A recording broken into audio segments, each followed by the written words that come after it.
Гибридное активное шумоподавление, которое глушит до 90% внешних шумов, а иногда и 100%. Режим Bass Up для музыки качественных низких частот. Звук высокого разрешения, автономность до 40 часов воспроизведения музыки, комфортная посадка за счет топовых материалов. К всему этому я добавлю, что эти наушники мне понравились в каком-то смысле даже больше, чем их новые модели от Anker Q30 и 35. Во-первых, потому что они дороже, во-вторых, потому что у них глянцевые надписи. Но Anker в любом случае плохого не делает. Эти наушники я обозреваю в первую очередь для того, чтобы ответить для себя и для вас на вопрос, а есть ли смысл переплачивать в разы, ведь Q20 очень часто продают нереально выгодно. Полетели! Всем привет, вы на канале Пользы.нет, меня зовут Саня, здесь только быстрые обзоры и долгие стримы. И сразу бренд, который сегодня будет мной обозревался мной уже не один десяток раз. Это Anker. В чем их основной плюс? Они делают очень похожие вещи, эти вещи всегда хорошего качества, они всегда хорошо звучат, если брать наушники. Понятно, если вы будете брать супер лоу-кост за 2000 рублей, то это будет одна история.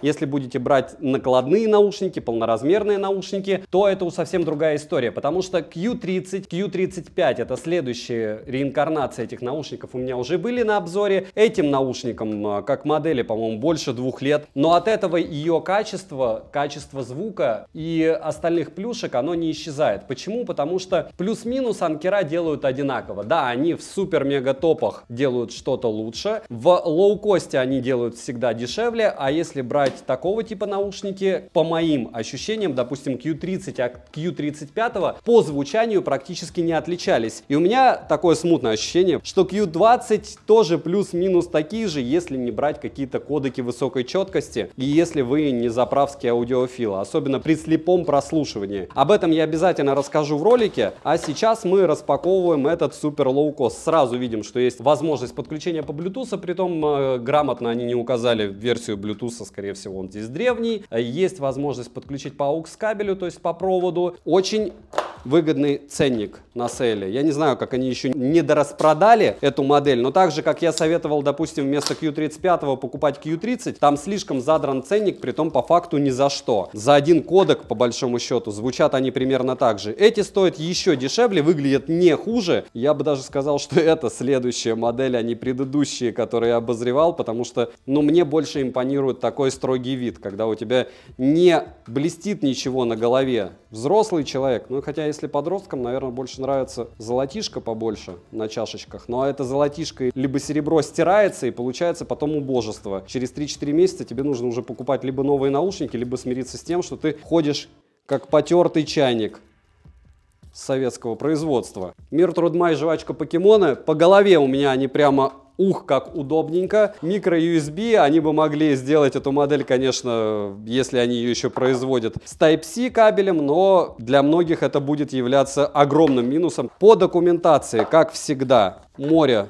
всяких плюшек. По отзывам, звук волшебный. Q30 от Q35 практически не отличается. 40 часов автономности. Они мне удобны, выглядят классно. Смотрим. 7 роликов в неделю выгружаю. Розыгрыши море. Читаем описание, какие сейчас актуальны. Постоянно это, разумеется, 5 Mi Band 6 серии. Разыгрываю за лайк, подписку и комментарий к любому видео ежемесячно. Уже много лет. Только бенды меняются. Подписывайтесь с колоколом. А сегодня я расскажу вам о наушниках Anker Soundcore Q20. Полетели. В продаже 3 варианта расцветки. Это черный, синий и серый. Честно говоря, дизайн данных наушников мне больше нравится, чем дизайн в новых моделях, таких как Q30 и 35, обзоры на которые вы можете посмотреть по ссылке в правом верхнем углу. Есть еще версия Q20+, она внешне практически один в один с Q20, но у них есть некоторые различия, о которых я расскажу далее. И версии Q35, к слову, я сам все еще пользуюсь. Вкупе с Sony 4, ну, кто знает, что за канал, те понимают, что наушников у меня много, и я их часто меняю. Возвращаясь к Q20. Корпус наушников выполнен из матового пластика с зернистостью, глянец тоже присутствует, но его здесь по минимуму, а именно 2 небольшие панели. Сам материал не марки и отпечатки не собирает. Оголовье в местах регулировки выполнены из металла и пластика, и эко-кожа в верхней части. Амбушюры выполнены из пеноматериала и эффектом памяти, как и оголовье. За счет вращающихся шарниров амбушюры автоматически регулируют угол наклона в соответствии с формой головы. Повторяюсь, наушники сидят очень удобно, при легких движениях не спадают, конечно, если сильно трясти головой, головой или заниматься активным видом спорта, они смогут слететь. Опять же, в случае, если вы будете на турнике солнышко крутить. В других ситуациях, я думаю, вряд ли они с вас слетят, если они у вас будут по размеру, по голове. Допустим, бегать в них я совершенно реально могу. Сильного дискомфорта при двухчасовой носке лично я не ощутил, но могу сказать, что больше 2 часов и уже ощущаешь легкий дискомфорт в области изголовья. Опять же, это лично я. У вас может быть по-другому. Летим дальше. На корпусе мы имеем маркировку Left и Right, краткую информацию с внутренней стороны оголовья, логотип на каждой чашке, и радует, что он не такой блестящий, как у Q30 и Q35. Далее есть микрофон, мини-джек для прослушивания музыки по проводу, а что действительно фейл, так это разъем для зарядки micro-USB. Я заметил, что в версии Q20 Plus установлен USB Type-C. Видимо, Q20 Plus это слегка доработанная версия Q20. Также на корпусе есть кнопка питания и сопряжения, включение-выключение гибридного активного шумоподавления, которое отрабатывает очень хорошо, но не идеально, за счет 4 встроенных микрофонов, и пассивное шумоподавление здесь, разумеется, тоже хорошее. Прилегание к голове прям супер. 3 физические кнопки с следующим функционалом: пауза воспроизведения, переключение треков, регулировка громкости, включение режима Bass Up, вызов голосового помощника и ответ сброс вызова. Нажимаются кнопки с характерным щелчком, и, к сожалению, они не прорезинены. И следующее — это 2 световых индикатора, один из которых во время проигрывания музыки не мигает, а второй показывает, включен ли режим ANC, активного шумоподавления. Летим дальше. Soundcore Q20 оснащены 40-мм динамическими драйверами с частотным диапазоном, достигающим стандартных 40 кГц. Также имеется сертификация HRS Audio, как вы поняли, на борту также есть технология Bass Up. Мультипоинт на 2 устройства, чему я безумно рад, как и многие пользователи, потому что это прямо очень дорогая технология. По опыту в этой ценовой категории его не бывает, не встречал. Можете написать, какие вы знаете такие же наушники в этот ценник, чтобы эта технология была. Заряд шторки устройства виден, и анимации при подключении не обнаружил я. Наушники подключаются автоматически с ранее сопряженным устройством после включения. Далее по автономности. Мой тест показал, что за 3 часа 20 минут у меня не ушло ни 1% заряда, что довольно странно, хотя громкость была на 50%. 20% заряда улетело в среднем за 9 часов прослушивания музыки на 60% громкости. Полный цикл зарядки занимает 2 часа 57 минут. Летим дальше. Для удобного использования есть приложение Soundcore. Но, к сожалению, данные наушники решили не вносить в список поддерживаемых устройств этого приложения, а вот Q20 Plus уже есть в приложении. Bluetooth версии 5.0 не супер древний, но и не новый. Наушники без причины не отваливались, через 2 стены не фризят. Из кодеков на борту AAC и SBC. Задержки при просмотре видео минимальны, в играх дела обстоят немного хуже, но играть можно. Примеры вы сейчас увидите и услышите.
Как отрабатывают микрофоны, вы опять же услышите. По мне, они не ужасные и, в принципе, за этот ценник более чем терпимые. Пример работы микрофонов Anker Q20. И еще раз по поводу особенностей данных ушей. Я стою рядом с дорогой, чтобы вы могли представить, как хорошо либо плохо они работают. Понятно, что защита от влаги здесь заявлена никакой, вот, но в дождик можно и походить, главное не сильный. По поводу того, что... Почему я вообще их обозреваю? Еще раз, я за ролик раза 4 скажу. Они обычно на распродажах, в течение месяца можно поймать у меня в телеге, либо не у меня в телеге, в районе где-то 2500 рублей. Если по курсу, по которому я покупал, это было в начале января, в среднем это 32 доллара, 33.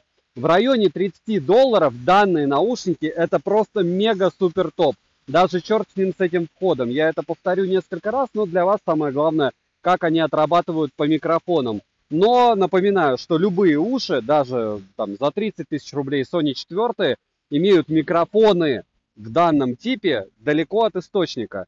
И при любом раскладе идеально они работать не будут.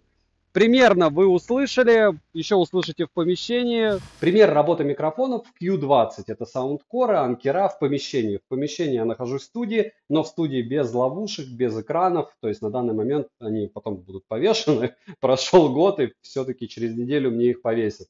И тогда будет звук хороший. Сейчас все везде отражается. Вы слышите максимально, скорее всего, большое эхо. Во всяком случае, оно здесь есть. И так примерно, даже лучше, скорее, до 99% вас будет слышать собеседник, если вы будете в помещении. По поводу того, накладные они или полноразмерные. Лично для меня они полноразмерные. У меня уши туда помещаются. Если у вас уши больше средних, я называю свои средние по той причине, что они как раз вот как слепок для лоров, которые продают слуховые аппараты. У меня идентично по размерам, у меня уши помещаются. Если у вас уши чуть-чуть больше, моих конкретно, то, скорее всего, для вас они будут накладными, но ближе к полноразмерным. По удобству, мне это максимально удобно, удобнее, чем Q35, потому что они чуть-чуть больше.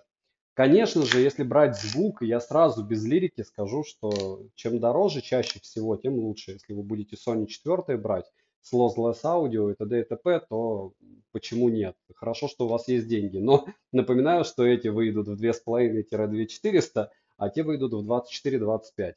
И на этом, наверное, тест надо заканчивать. Смотрим дальше. Звучание. На 100% громкости каши, честно говоря, лично я не услышал. И запаса громкости здесь просто с головой. Звучание больше подойдет, если честно, под бас-хедов, если из коробки, но при этом звук четкий. Не забываем про эквалайзер. Вокал в стоке отыгрывают хорошо, как и инструментал. Низкие частоты, что с включенным режимом Bass Up, что без него, звучат отлично. Среднего баса прямо более чем достаточно, но не с перебором. Звук по проводу почему-то становится хуже лично по мне. Может быть, что-то не так с моими источниками, хотя все у меня фия. Что усилки, что остальные приблуды. И с включенным активным шумоподавлением звучание становится более объемным и добавляются низкие частоты, что тоже странно. Опять же, обычно ANC убивает звук. Советую, кто приобрел данные наушники, поэкспериментировать со звучанием, включая-выключая режимы активного шумоподавления и Bass Up. Может быть, как раз их включение и улучшит звучание до нужного для вас уровня. А вообще, еще раз повторяюсь, на эквалайзер реагируют они адекватно, средние не пожирают высокие, низкие не заползают на средние, и в принципе претензий у меня к данным наушникам ноль. Ширина сцены и глубина сцены, я бы сказал, даже не на стоимость, а на уровень выше. Стоят они в районе 40-50 долларов, иногда еще дешевле, ссылка в описании к видео. Ждите промокоды или купоны, видел даже, когда их продавали по 30 долларов с копейками, и это шик, блеск, красота. Вдруг на момент вашего просмотра именно сейчас появятся скидки, если вам нужны подобного рода наушники, я однозначно их могу рекомендовать. Резюмирую. Наушники имеют удобную посадку, даже если вы носите очки. Конечно же, это все сугубо индивидуально, но в моем случае даже с очками дискомфорта лично я не ощутил. Звучание, как и у всего, у Anker отличное. Скажем, на свою цену. Перечислять минусы, что не существует возможности подключения к программе, разъем micro-USB и, в принципе, морально устаревшая модель, я не буду. Почему? Потому что здесь нет блестящих значков Anker, которые убивают устройство через какое-то время, потому что оно теряет потребный вид. Да, здесь нет многих приколюх. В целом, однозначно для меня это наушники топ, ценника до 50 долларов. Лучше я вам не назову однозначно. Смотрите, на канале очень большое количество обзоров и топ-10 есть наушников полноразмерных, беспроводных. По ссылке в правом верхнем углу можете посмотреть. Пишем в комментариях, что бы вы еще хотели увидеть на обзор. Спасибо за просмотр. Девайсу однозначное да. Добра и удачи вам, дорогие друзья.